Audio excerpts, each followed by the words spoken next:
Hey everybody, it's Jeremy Lockhorn again, checking in from the forays at South by Southwest 2025. I'm super excited to be here with Donovan from TRG, one of our proud members. We're going to get into some conversation, but and understand like what everybody is seeing, what Sean is seeing. But first, why don't you introduce yourself? Sure. Hi everyone, Sean Donovan. I'm the Chief Innovation Officer at TRG, located in Dallas, Texas, where I lead a team of creative technologists, brand experience designers, and our design team. Awesome. So what brings you to South by? Why do you come here? South by for me is the highlight of the marketing calendar. Coincidentally, it coincides with Texas spring break, so it kind of is like the spring break easy, yeah. for marketers. To me, it's really just about getting inspired, right? And so it's one thing to read articles, work with partners, but coming out and actually interacting with people not in advertising is really, I think, really important for us to do. So it reminds us kind of the role that we have, and it allows us to kind of take it back and apply it to all of our clients. So at TRG, we don't have a vertical specialization, so we could be working across 10 different clients categories at any time, and so a place like South by really allows us to stay in the loop and go deep pretty quickly. Yeah, it's such a mind expanding show.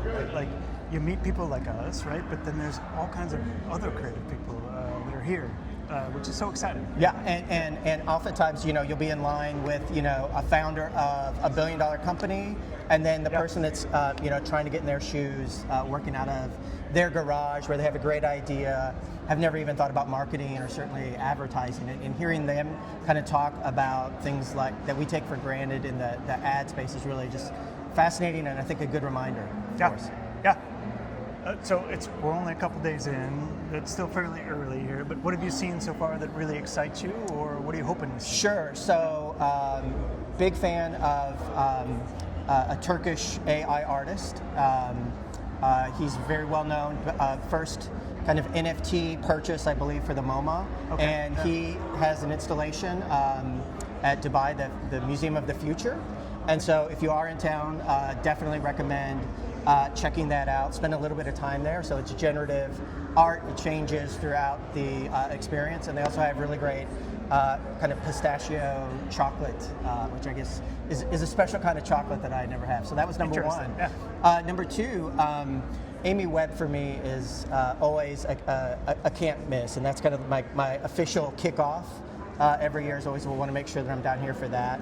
And again, it's one thing to kind of read the trends, but her team also does a lot of breakout sessions kind of afterwards, and it's been great to kind of get a sneak peek behind the curtain of some of their processes that I hope to use when I get back to the ranch. And then third, today was the start of kind of the XR track. Yeah. And so started the morning actually with an XR experience that just used your phone, right? So no fancy headset needed.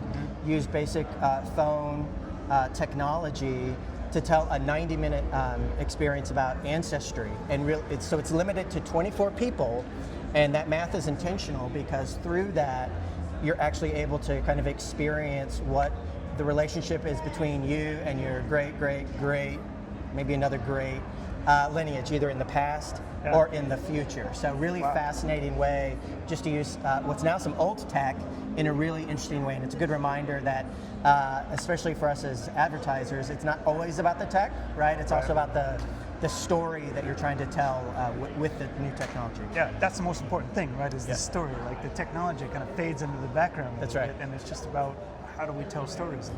For me, the best technology becomes invisible, and obviously at South by, not all of these things are going to kind of break out and be frictionless experiences for us one day. But I remember the very first XR thing where it was very, very small, and now to see, I think they have a 3 or 4 day track on it, and just the growth in just the past 5 years is really fascinating. Yeah. Yeah, I've been over there to the Fairmont. It's an amazing space with all of that XR stuff going on. Yes. Yeah. Was there another experience over there that caught your eye, just out of curiosity? Or? So there's one that I have not done yet. It's actually on the top floor where apparently the room is kind of taped off. Yeah. And then through your interaction with the different spaces in the room, it transforms into an ever-evolving kind of environment. So it's on my try to get done before I leave town list. Yeah.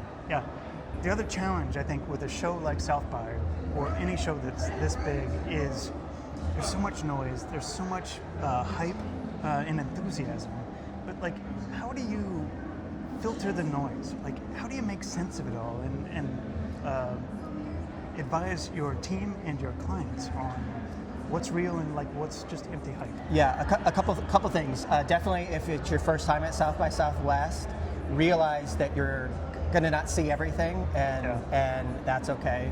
I do trying to prioritize maybe some of the smaller things because those are opportunities to really kind of talk to the makers or the brains behind what you're seeing. A lot of the larger presentations are fantastic.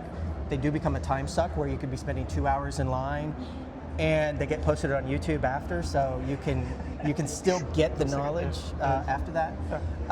But when it comes to filtering and like trying to find like really what's pragmatic out of it, I mean, I think it's really about coming with a plan of what you are wanting to learn, what's going to be important for you and your agency, for your clients, and then don't forget about yourself, right? So if you think about your own career and what your expertise is, right? This is a great opportunity to not only get some reminders, but force yourself to do a couple of sessions that you have no idea, or it's kind of outside of your normal course, right? And so the reason for that is everybody that's here is super innovative, and even though they might be talking about human genes being turned into computers, and all of that math is above my level of understanding, it's showing how different ways of combining things are happening across everything, right? And then for me, it really inspires me as somebody in charge of innovation to a reminder to kind of look outside of the box of our own box of advertising, marketing, our consumer, our categories. It's so much easier now with generative AI because you can use your virtual assistant to plan your schedule, kick the tires a little bit. If your day changes, right, you've got your virtual assistant to kind of help you and keep notes, and then go back to your almighty spreadsheet of what you were trying to accomplish and hold you accountable. So I use generative AI as my accountability buddy to make sure that at the end of this, I've hit all of the top 10 things that I really wanted to. Yeah, and you sort of, like, you push yourself out of the comfort zone intentionally, which I think is the whole point of being there. Yeah, if you're not going to push yourself out of your comfort zone, just read about it, right? It's, to come here and to spend that investment of time and resources, you have to talk to the person from Brazil or Japan that's in the U.S. or for Austin for the first time. Yeah. So one of the most amazing things about a show like this is just the serendipity of like meeting people and having conversations. And to me, it feels like I always make the stupid analogy of like, it's like freshman year at college. Like, it's the first time you're out on your own. You got to do your own laundry. You got to figure this stuff out. And like, everybody's in the same boat, and we just have to figure it out together. And that's one of the most amazing things about this kind of a show. It's great, and you can, you can meet people from all over the world.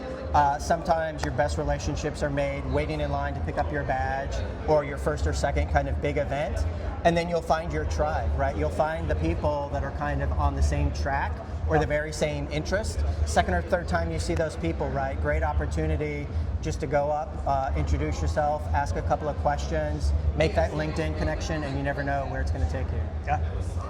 All right, so my last question, crystal ball question. If we were to do this again in 2 years here at Austin, at South by, how has the advertising world changed?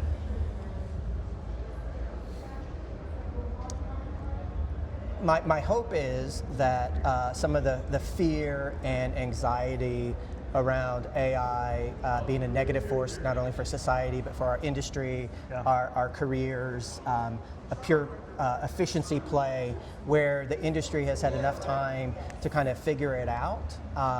Just like when downloads came available, when the MP3 came out and file sharing came out, it took the music industry a couple of years to figure that out.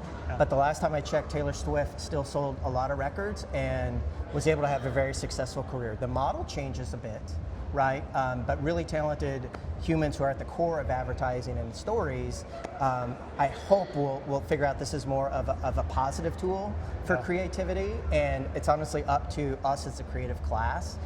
We are very responsible for the future outcomes of it, right? And so if we let other folks write that story for us, then shame on us, right? So I hope 2-3 years from now, more of the creative community in advertising has really embraced and found new unseen opportunities in AI. Yeah, awesome.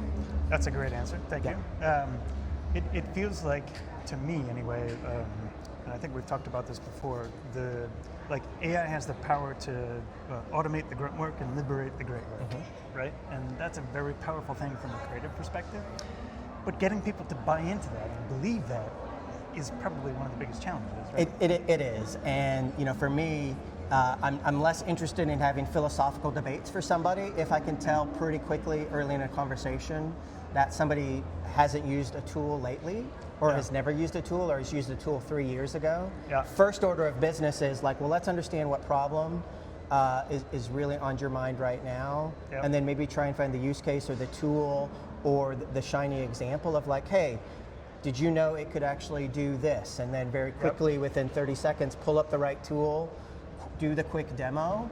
And after that, if they don't see the potential, you may need to spend your energy doing something else, right? Intelligent, creative people are often the most curious, and so sometimes just showing how it solves one of their own problems is the most effective way to get them over that hump of AI isn't necessarily what they thought it was. It's very eye-opening when you show those kind of use cases that sort of unlock, like, you see that magic moment where like the eyes light up and you're like, yes. Yes, exactly. So for me, it's all about the one-to-one magic moment. Yeah, awesome. Well, thank you so much for doing this. Yes. I'm going to be here around through Wednesday, continuing to record interviews. Thank you for joining us today. Thanks for Sean Thank you, Jeremy, joining us, and we'll talk soon.